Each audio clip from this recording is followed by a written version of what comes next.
generalmente los países de origen. Bueno, actualicemos esa realidad. ¿Qué pasa? ¿Cuál es el flujo migratorio? ¿Qué es noticia hoy en materia migratoria? Y por eso hemos invitado nosotros al programa el día de hoy a Gustav Brockmeyer. Él es politólogo, investigador, director ejecutivo de Equilibrium Sende, Centro para el Desarrollo Económico. Gustav, buen día. ¿Cómo estás? ¿Cómo te va? Buenos días, Román. Muchas gracias por la invitación. Si te digo migración y vemos el planeta todo, ¿qué destaca? ¿Qué llama la atención? ¿Qué estamos viviendo en este inicio de 2023? Yo creo que este inicio de 2023 estamos viendo todavía un poco lo que venía pasando cierre 2022. Tenemos un contexto global donde las prioridades migratorias o las prioridades de atención a fenómenos migratorios vienen cambiando.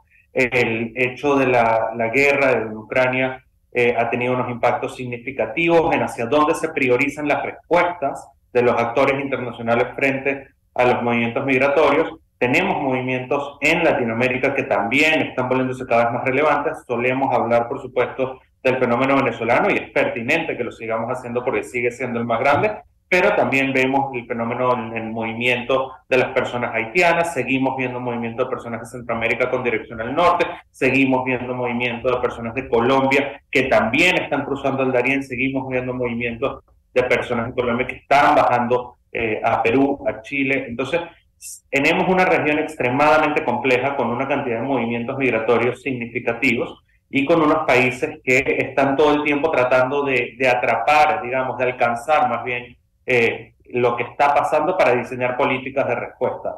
No tenemos un contexto donde las políticas ya están y las personas se mueven, las personas se movilizan y pasan de país en país. No, tenemos un contexto donde los países están tratando de ponerse al día con los movimientos que están sucediendo. Y qué interesante, no deja de ser noticia también Siria, por ejemplo, también lo que ocurre en África. Pero quiero hablar entonces de los países receptores, algunos con mayor facilidad, otros con menos, con mayor facilidad. Yo quisiera poner el ejemplo de Polonia, que ha sido ejemplo para el planeta con lo que está sucediendo en Ucrania, que de inmediato abrió sus fronteras y ha venido facilitando la situación de esos ucranianos allí. Hay otros que colocan un poco más de obstáculos dependiendo de la región del mundo. ¿Cuáles son esos países, Gustav, que son, digamos, que están en el imaginario, en el horizonte del migrante que abandona su país, no importa cuál sea la razón? ¿Cuáles son, por ejemplo, para Venezuela? ¿Cuáles siguen siendo esos países? ¿Cuáles son para los ucranianos o para los sirios hoy?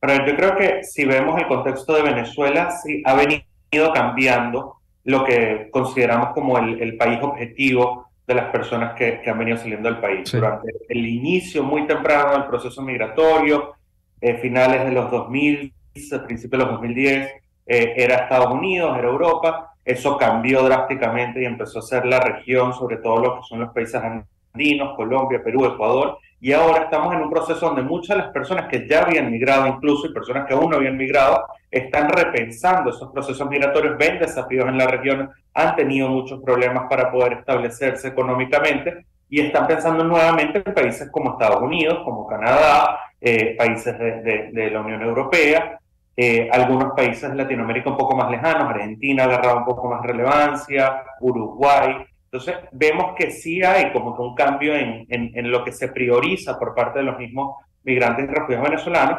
En el Ujú. caso de Siria, pues obviamente los países vecinos jugaron un rol fundamental. Turquía jugó un rol fundamental. Turquía tiene alrededor de 3 millones de sirios que hacen vida en su país.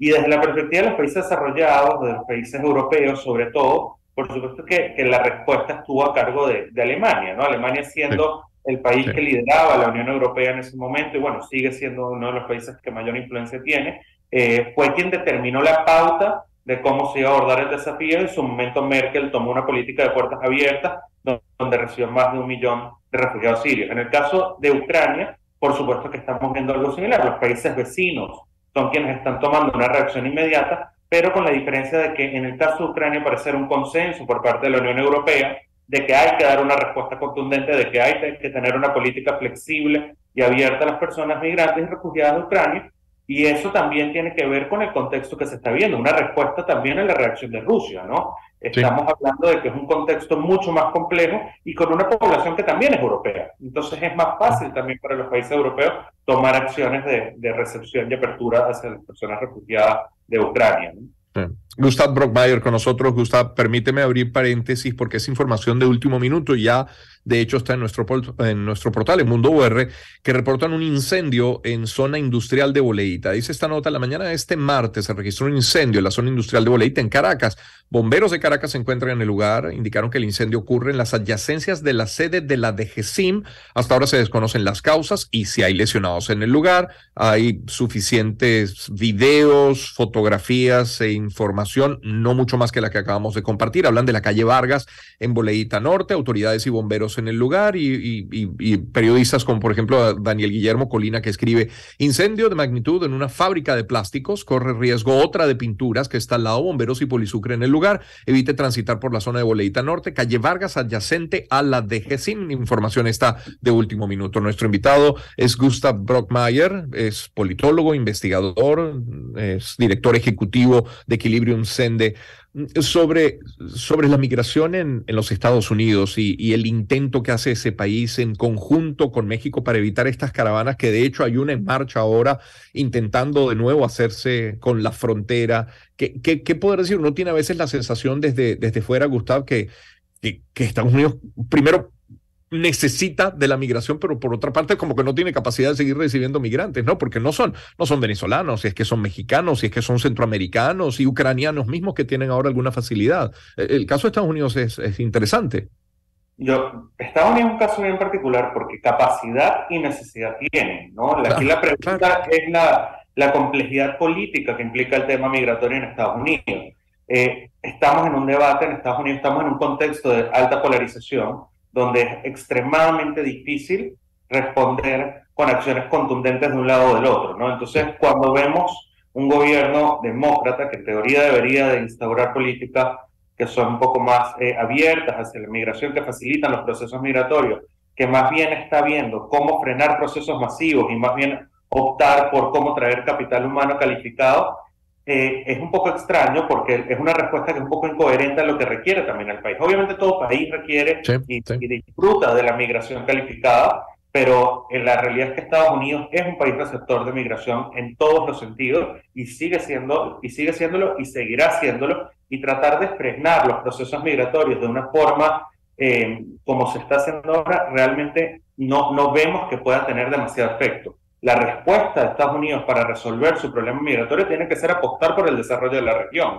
Es el único camino sostenible para hacerlo. Entonces, obviamente Estados Unidos está articulando con México para ver cómo ambos países logran frenar un poco los flujos que vienen del sur, pero realmente no vamos a ver una solución sostenible al desafío migratorio que enfrenta Estados Unidos hasta que veamos procesos de desarrollo más sostenibles en la región. Y lo preocupante es que el rol del cambio climático en impulsar procesos migratorios en Centroamérica, sobre todo, está agarrando cada vez más relevancia. Entonces, no vemos que vayan a parar los flujos hacia el norte en el futuro cercano. Más bien la pregunta debe ser cómo creamos procesos para que esos flujos puedan entrar de forma regular, puedan alcanzar su potencial una vez en el país, puedan hacer vida, puedan enviar remesas y puedan ser un vehículo de desarrollo. Qué difícil el tema migratorio, Gustavo. Gracias por acompañarnos esta mañana. Muchísimas gracias por la invitación, Román. Feliz día, que estés muy bien. Gustav Brockmeyer es politólogo, es investigador, es director ejecutivo de Equilibrium Sende, Centro para el Desarrollo Económico. Son ahora las 7:56. ¿Qué les parece si hacemos ese recorrido internacional que nos faltó en la primera hora por razones de tiempo? Lo hacemos ahora. Planeta de Naciones Internacionales.